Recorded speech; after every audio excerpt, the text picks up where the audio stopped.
Citizens of the universe, it is time for Neutral Lens Podcast, episode 13. Another week is in the rearview mirror, and we have some more topics to discuss, so let's get into it.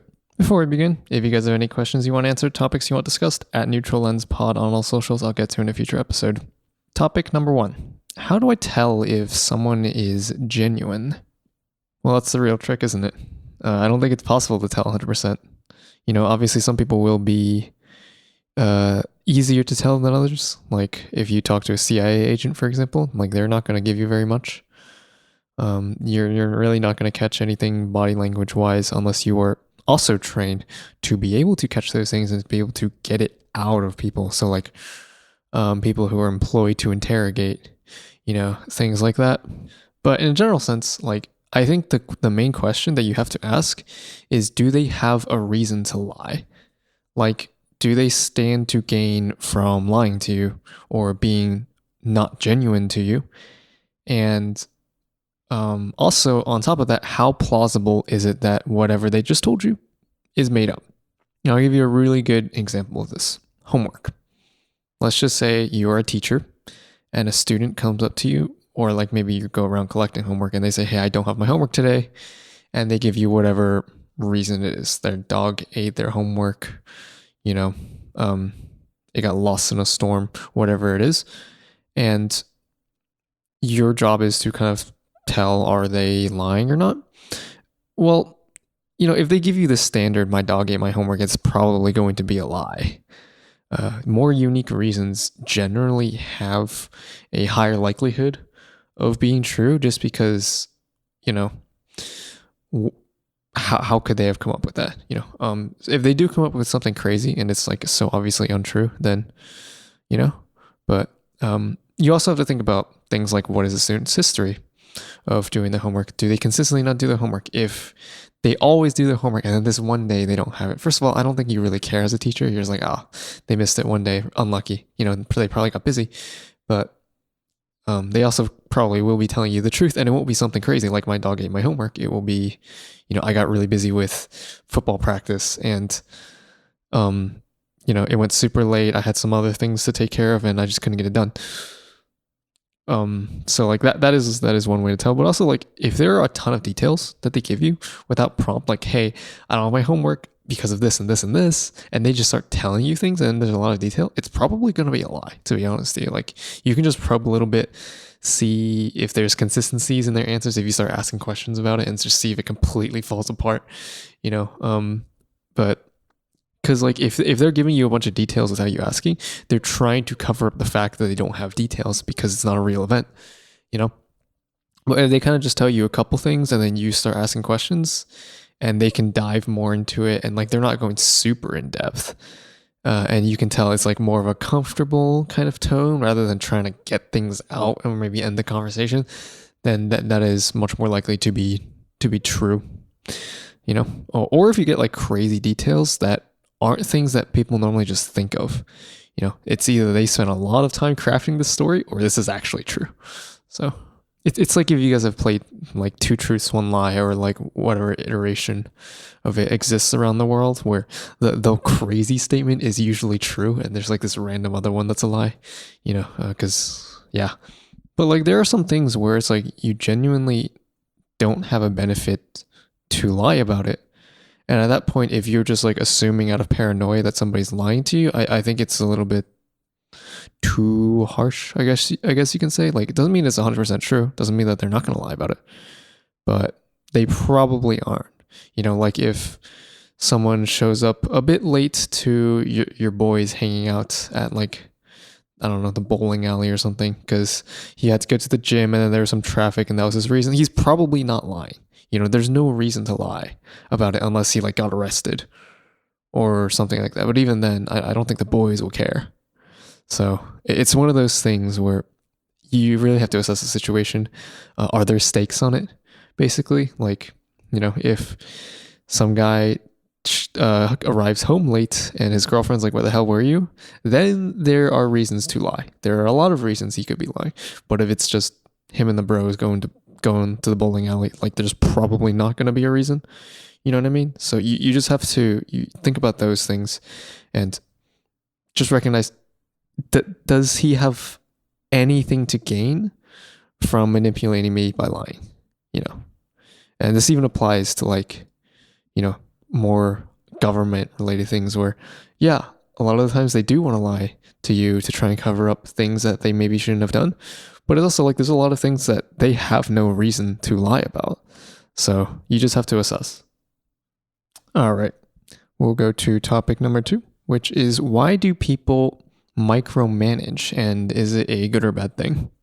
So people, honestly, they want things done a certain way. And they like people always believe their method is the best. Naturally, of course, you believe in yourself. Especially for like, bosses, managers, things like that. Those people, they want to see it done in a certain way and they don't always necessarily trust, right? It's also a lack of trust that either that you will be productive or that you will do the job right and get it done the way that they want you to. So they're constantly checking in to kind of take that middleman, which is you, out of it between their vision and the actual product. So yeah, I mean, like, again, I'm not a psychologist, right? But it to me, it just feels like mainly a lack of trust. And I wouldn't say there's necessarily like a good or bad, again, when it comes to this kind of thing. Although you have to understand that micromanaging people causes less autonomy, and less autonomy is honestly less efficient because everyone does things their own way and you don't want to impede on that. You don't want to get in the way of somebody's flow, or if it's like something more creative, get in the way of their creative juices. You don't really want to disrupt any of that as long as your workers are competent, right? Unfortunately, not everyone is competent. So sometimes you do have to really make sure those people stay in line if you have those kinds of workers. And if you kind of get into the pattern of doing that, then it doesn't help when you do have a competent worker and you're kind of just hamstringing them in a sense. So yeah, I think good managers, good bosses, they know who they should be keeping a close eye on, who they should be a little bit more micromanaging, and who they can kind of just let run free because they know that that person's going to do the job right. They're going to get it done quickly and they're not going to like slack off at the workplace. And they would recognize that kind of thing. Where you really have to pay attention more to personality, to work ethic, and to like previous trends, and really get to know your workers. And that's really important, more so than, are they micromanaging or not? Because like some people do need to be micromanaged, they really do. But like, a lot of people, they prefer not to, and they probably shouldn't. So like, yeah, it's not like an all bad thing to really dig in and make sure everyone gets it done right. Like, there are benefits to keeping people in line, making sure they're working on what they're supposed to be working on. They're not being lazy. They're not doing side quests, playing games and whatever when they really shouldn't be. Like, obviously, if you have a really efficient worker and he does go play a couple of games here and there, but it helps him like kind of relax, reset, de-stress, then there's no need to micromanage him. He's getting all the work done. He's getting it done within the time frame that you set. No need to go after him, But if there's someone who's consistently late and consistently making mistakes, then you start to wonder what is going on. So those are the people you have to keep an eye on. Like, right, it just depends on the workers you have. Or I don't know, maybe people need to get better at hiring. Maybe people need to look at something else when they're hiring more than just like a resume qualification. I don't know. I'm not a hiring manager, but just something to think about. All right. Let's go to the next topic. This one's a pretty fun one. It's more of a question like, what would you do if the last X number of years, so like 5 years, 10 years, were all a dream? Would you be excited? Would you be sad? Like, how would you feel about it? Like, obviously people who like recently had big life events that were good, like they got married, maybe they just started dating, maybe they had a kid, like those people, especially if it was like a good marriage or like, you're really enjoying that time, you don't want to restart your life. That sucks. Because you don't know what's going to happen now if you restart. So obviously those people are going to be upset. I think a lot of people would be upset, to be honest, but I think also a lot of people would be excited. They have a second chance at life, basically. Maybe there's something they screwed up that they want to kind of rectify or like, fix some past mistakes. Maybe they want a second chance at doing something that they want to do, like a dream job, or maybe studying harder in school because, whatever, or there's a certain job they didn't take, maybe I should take it, and just things like that. So just being able to really restart on a lot of different things. Like if you are 30 now and you went back to when you were 20, for example, and then you get to do everything over again, like I think a lot of people would be excited to be able to go in a different path, and maybe there are some things that they didn't capitalize on at the time, and you don't know if it's going to happen again, but like you're ready for it and you're going to be on the lookout for it. So, and of course, this is assuming that like you remember everything that happened within that dream, like the last 10 years of that dream or whatever. Let's just say it's 10 years, and you don't forget it. You remember all those experiences. And you get to keep it with you and take it with you into the second chance at life. If you can't do that, this whole conversation is pointless. You don't even know it happened. You just kind of had a dream, and then you just go back and do it again, and you'll probably make the same mistakes, to be honest. So yeah, like if you remember everything and you really get to take it on to the next life, I think, it would be great. Like I would personally be very excited to approach, the things that I want to do a second time with all the knowledge that I currently have, and be able to apply those lessons to whatever new scenarios come up, like, or even, just taking advantage of things that are going to happen. Like, what's something that really came up recently? I don't know, Netflix, right? If you like went back 20 years, for example, and then you start investing in Netflix, I mean, like I think Back to the Future, what taught us you can't invest in stocks or something like that. But like, assuming that you just like, you woke up after a dream, and then there was something huge that happened, like this massive global trend, and you were able to take advantage of it, or you see a product that's not invented and you go invent it, or like staying ahead of trends in music, in fashion, in even gaming, if you're that kind of person. Just being able to, catch the train before it departs, so to speak.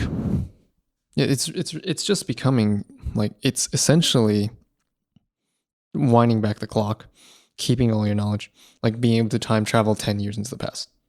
But you also get a younger body, and you get to do it all over again. And, I do think that a lot of people would want to have a second chance, because I know a lot of people like made mistakes and they want to rectify it again. People who are happy with their life, people who have achieved success, done the things they want to do, I think it'd be pretty devastating for them. But for a lot of people who, they would love that second chance. So yeah, I think it's an interesting exercise mentally to just look back and on the last 10 years and just see like what's happened and what you've learned from it. Because obviously, like, you're most likely not going to wake up tomorrow and realize the last 10 years were a dream. But it can be nice to kind of just look back and see what's happened, all the highs, all the lows, and really reflect on how much you've grown as a person and like the lessons that you've learned, because it can really reinforce it, because sometimes you just forget things. Sometimes, you want to do things and you just don't pay enough attention to it.